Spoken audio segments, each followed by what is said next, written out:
Hello, नमस्ते, सत श्री अकाल, प्रणाम। साथियों, आप देख रहे हैं आपका अपना favourite YouTube channel common man. और आज के इस वीडियो में हम बात कर रहे हैं जी स्पोर्ट्स चैनल की। जी हाँ साथियों, जी स्पोर्ट्स चैनल अब बहुत ही शीघ्र लॉन्च होने जा रहा है। साथियों, ऐसा हम क्यों कह रहे हैं, ये हम कोई अपने मन से नहीं कह रहे हैं, बल्कि इसके बारे में स्पष्ट न्यूज़ निकल कर सामने आ चुकी है। तो क्यों हम कह रहे हैं, ये सब कुछ आपको बताने वाले हैं, तो हमारे साथ आप इस वीडियो के अंत तक बने रहिए। साथ ही चैनल को सब्सक्राइब कर लीजिए। तो साथियों, जी एंटरटेनमेंट जो है वो अपने बिजनेस मॉडल में अब दो प्रमुख बदलावों को लेकर आ रहा है। जी एंटरटेनमेंट ने अपने बिजनेस मॉडल में दो प्रमुख बदलावों की घोषणा कर दी है। कंपनी अब पुराने तरीके से टीवी विज्ञापन स्लॉट बेचने से पीछे हटकर और नया रास्ता अपना रहे हैं। इसके साथ ही 7 वर्षों के लंबे अंतराल के बाद खेल प्रसारण अर्थात स्पोर्ट्स ब्रॉडकास्टिंग में वापसी भी कर रहे हैं, लेकिन इस बार सोच समझकर। जी एंटरटेनमेंट एंटरप्राइजेस के चीफ ग्रोथ ऑफिसर आशीष सहगल ने बताया कि जैसा कि आप देख रहे हैं, टेलीविज़न पर विज्ञापन से मिलने वाला राजस्व ठहर सा गया है। इसमें कोई तेजी अब नहीं आ रही है। ऐसे में नए अवसर और पहल लाना आवश्यक हो गया है। अब हम सिर्फ टीवी इन्वेंट्री तक को नहीं बेचते, बल्कि जो है हमारा पूरा फोकस विज्ञापनदाताओं के लिए सॉल्यूशन लेकर आने का है। अब जी सिर्फ एयर टाइम बेचने के बजाय विज्ञापनदाताओं के लिए कस्टमाइज्ड सॉल्यूशन बनाकर ला रहा है, जिसमें जी5 की पहली बढ़ती रीच, शॉर्ट और लॉन्ग फॉर्म कंटेंट और मिनी सीरीज व इन्फ्लुएंसर के नेतृत्व विज्ञापन जैसे नए फॉर्मेट सम्मिलित हैं।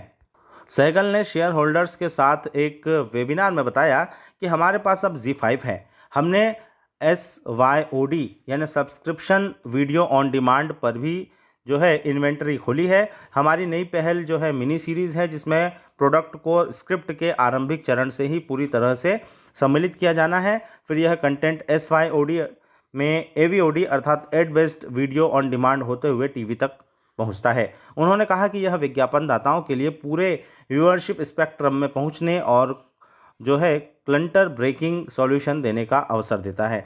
इसके अतिरिक्त जी ने 2017 में अपने स्पोर्ट्स बिजनेस को सोनी को बेच दिया था, लेकिन अब कंपनी पुनः स्पोर्ट्स जो स्पेस है उसमें प्रवेश कर रही है, इस बार अधिक समझदारी और लाभ के लिए। तो जी के डिप्टी CEO व CEO मुकुंद गलगली ने बताया कि हम स्पोर्ट्स क्षेत्र में वापस आ रहे हैं, लेकिन अब हम सिर्फ टॉप लाइन के महंगे टूर्नामेंट्स के लिए या उनके पीछे नहीं भागेंगे। हमारा फोकस जो है मुनाफे पर होगा।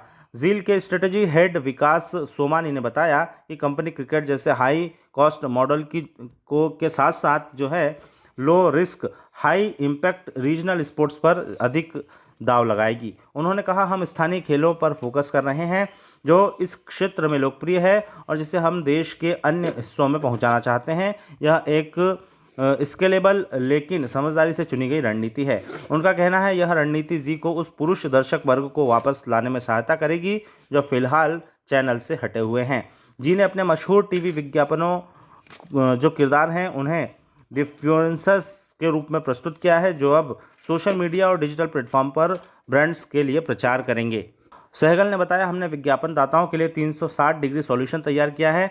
हमने हमारे शो के किरदारों का उपयोग हम कर रहे हैं जो सोशल मीडिया, यूट्यूब और टीवी पर विज्ञापनों का हिस्सा बनते हैं। उन्होंने यह भी कहा कि ये समाधान सिर्फ बड़े ब्रांड्स के लिए नहीं, हम अब छोटे छोटे और मंझोले ब्रांड्स भी यही मीडिया कंपनियों के से ऐसे सॉल्यूशन की आशा कर रहे हैं और हम उनके पास भी पहुंच रहे हैं। जी के अनुसार कंपनी OTT प्लेटफॉर्म जी5 पर 5,000 करोड़ से अधिक निवेश कर चुकी है, लेकिन अब यह सिर्फ खर्च में ग्रोथ की धारणा से पीछे हट रही है। विकास कोहली ने कहा, पहले मान लिया गया था कि यदि हम भारी निवेश करेंगे तो सब्सक्राइबर खुद ब खुद जुड़ जाएंगे। अब हमने ये अनुभव किया है कि ऐसा नहीं होता। जी अब अधिक स्पष्ट और टारगेटेड रणनीति के साथ चल रही है। फाइनेंशियल ईयर्स 25 में EBITDA घाटा जो है वो घटाकर 548 करोड़ कर दिया गया है और फाइनेंशियल ईयर 26 अर्थात 2026 में जी5 को ब्रेक इवन तक पहुंचने का लक्ष्य है। डिप्टी CEO मुकुंद गलगली के अनुसार, अब हम सिर्फ ब्रेक इवन की बात नहीं करते बल्कि मुनाफे की बात भी करते हैं। कंपनी ने हाल ही में जी5 पर 7 नई भाषाओं में कंटेंट जो पैक्स लॉन्च किए हैं और हर वर्ष कंटेंट वॉल्यूम को 3 गुना करने की योजना है, बिना खर्च में बढ़ोतरी के। जी ने बुलेट ऐप नाम से एक नया प्लेटफॉर्म भी लॉन्च किया है जिसमें मल्टी लैंग्वेज माइक्रो ड्रामा दिए जा रहे हैं। गलगली ने बताया यह एक नया कॉन्सेप्ट है। बीटा टेस्टिंग के दौरान ही हम टॉप 15 एंटरटेनमेंट ऐप्स में सम्मिलित हो गए हैं। जी के chief content officer Raghavendra Hosur ने बताया कि हर स्टोरी 60 सेकंड की 60 एपिसोड्स की सीरीज़ होगी जो गहराई से संस्कृति और मार्केट की आवश्यकताओं को ध्यान में रखकर बनाई गई है।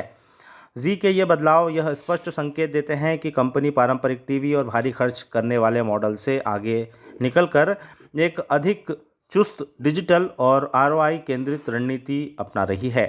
विज्ञापन कंटेंट और प्लेटफॉर्म हर मोर्चे पर अब जी का लक्ष्य स्पष्ट है, सिर्फ वर्तमान मतलब उपस्थित रहना नहीं बल्कि मुनाफा कमाना भी। तो साथियों ऐसे में अब जो जी है वो स्पोर्ट्स मार्केट में 7 वर्षों पश्चात पुनः उतर रही है, लेकिन इस बार उनकी रणनीति अलग है। वो केवल क्रिकेट जैसे महंगे जैसे आईपीएल है या अन्य वर्ल्ड कप जैसे टूर्नामेंट पर कम फोकस करके और रीजनल खेलों पर अधिक फोकस करेगी। और जिस प्रकार से डीडी स्पोर्ट्स पर हमें रीजनल खेल दिखाए जाते हैं तो हम अब जी पर भी दिखाए जाएंगे। जी का नया स्पोर्ट्स चैनल बहुत ही शीघ्र लॉन्च होगा और वह डीडी स्पोर्ट्स पर अवश्य देखने को मिलेगा, क्योंकि रीजनल खेलों का अधिक कवरेज हमें डीडी फ्री डिश पर ही देखने को मिल सकता है, क्योंकि वहाँ पर इसे दर्शक अधिक प्यार देंगे और डीडी स्पोर्ट्स उसे डीडी फ्री डिश जो है उसे देश के हर कोने में पहुँचाएगा। तो जी sports channel DD free dish पर अवश्य आएगा और आने वाला है बहुत ही शीघ्र। इसमें 2 से 3 महीने का समय लग सकता है। आप इस बारे में क्या सोचते हैं कमेंट करके बताइए। चैनल को सब्सक्राइब और वीडियो को लाइक कीजिए। जय हिंद, जय भारत, भारत माता की जय, वंदे मातरम।